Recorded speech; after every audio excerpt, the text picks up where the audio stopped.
Hi hello అండి, నేను మీ రషీద ladies tailor. చూడండి, నెక్ మోడల్ పెట్టాలని నేను అనుకుంటే కనుక ఇదిగో ఇట్లా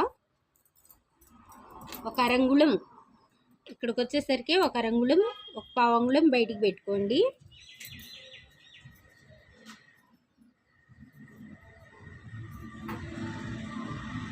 ఇలా రావాలి నెక్. చూడండి, నెక్ మోడల్ ఇది కటింగ్ పాట్ నెక్ అంటారండి దీన్ని. ఇలా కట్ చేసుకోవాలి.